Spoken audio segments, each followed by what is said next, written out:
Many thanks, David, for introducing Refine to us, and also letting us know what Refine as a program had a vision in terms of gender. Many a times we have our own perceptions, we have different misconceptions about gender.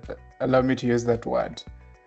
And because of this, I guess even people in the room, people attending this webinar, have formed some of the they have their misconceptions. They have formulated opinions about the theme gender in relation to access to finance or financial inclusion. And so we want to just use the next few minutes, 5 or so, to do a quick poll. And please, I encourage all of us in the room to participate. I'll ask my colleague, Mercy, to just drop the poll in the chat. And please, we'll be dropping one at a time, so you're able to fully participate and answer the questions. So please, you'll see something appear on your screen. Once you answer, please click submit, so we are able to see your responses. So I see the first one is already there, and is asking, gender is a social construct and is different from sex. Is it true or false, or you're not sure?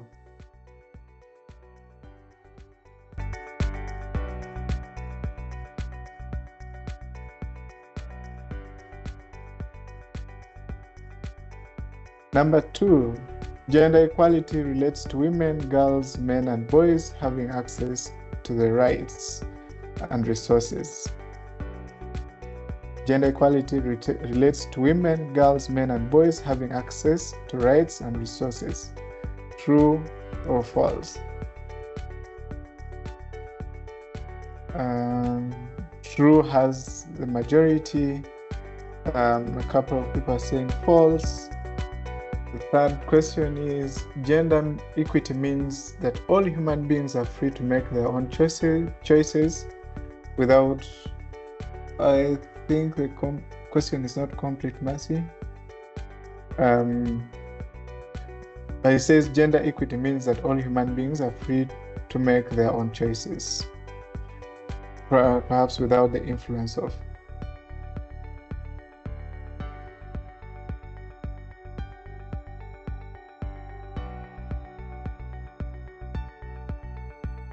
Okay. Oh, sorry, I forgotten to add. It says gender equity means that all human beings are free to make their own choices without the limitations set by gender roles. Apologies, I'd left that out. 10 responses from the previous one. 70% saying it's true. Gender equity means all human beings are free to make their own choices. The second question, we have 83% saying that it is true. Gender equality relates to women, men, and boys having access to the rights and resources.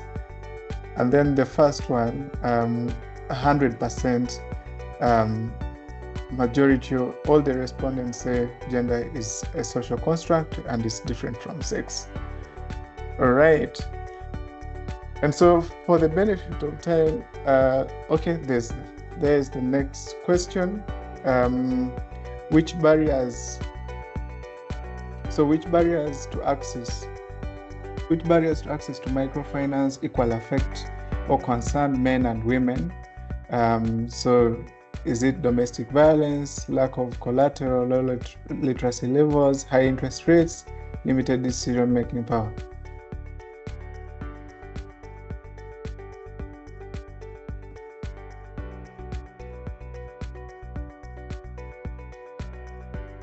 %71% are saying 66% out of the 9 responses, high interest rates, 33% lack of collateral. Interesting. In the meantime, as you're answering those, I want to welcome Peter Otala to validate some of those responses by giving us a presentation on the misconceptions about gender and financial services. And as Refine program, what have we learned so far? Peter, the Senior Project Officer of Refine at Masico, you're welcome. Over to you. All right, thank you, Ezekiel. Welcome everybody once again. This is a brief on women access to resources in refugee communities. It is mainly focused on financial services. I know there are different perceptions over other aspects in refugee programming, but we are mainly focusing on access to resources, access to financial services, and decisions being made across the board. I hope the screen is able to move. We had a research, the midline ended in May, where we moved across 2 areas of our research. We are mainly operating in Kampala, Nwakiso, and West Nile, Terego, Yumbe, that is Bidi and Rhino Cap settlements. And we had a survey sample of 580 with a 99% response. And we conducted, that is for household survey. We also had FGDs that ran across the different locations for basically refugee entrepreneurs. There was women only, host communities, and youth who gave us responses. And one of the key aspects from that, we're basically looking at what are the learnings on women's decisions, what has changed, what has improved, what has been the perceptions, and what has cut across. And we managed to triangulate this with results across other research compared to our research and see what is changing and what is still in play. The first perception, that's around refugee financing, where we had a perception of family financial decisions mainly made by the men, given the highly male-dominant refugee communities and African communities in general. This is the perception across most of the program, most of the NGOs, and some actors in the space. And true to this, from our research with the women whom we interviewed across, we say that for the women-headed households, the decisions are mainly made by the women with little consultation for their family members who may not be present. However, where the head of the home is male, we find that the majority of the decisions are made by the men, and it's because they involve the financial decision. And this is translated across the USAID research, which mentioned that 72% of the men are involved in financial decision making, where they are present in the home. However, where they are not, the women, of course, take up that decision with little consultation for their off-site relatives in other countries. So this is a valid perception. Then we had another perception coming in. Women generally access financial services within the group. From the midline, at least 34% compared to 12% of the men. I mentioned that they had accessed services, financial services within the savings groups in their communities. And more of the practice on the ground is we have more women, the finding should be more women than men participate in informal groups. And this is very true. We have women, and most of the groups, you find that you'll have several women and a few men who participate. Could be about even more than the majority as per our findings. The third perception is, yes, women often seek permission from household aides to access any form of credit.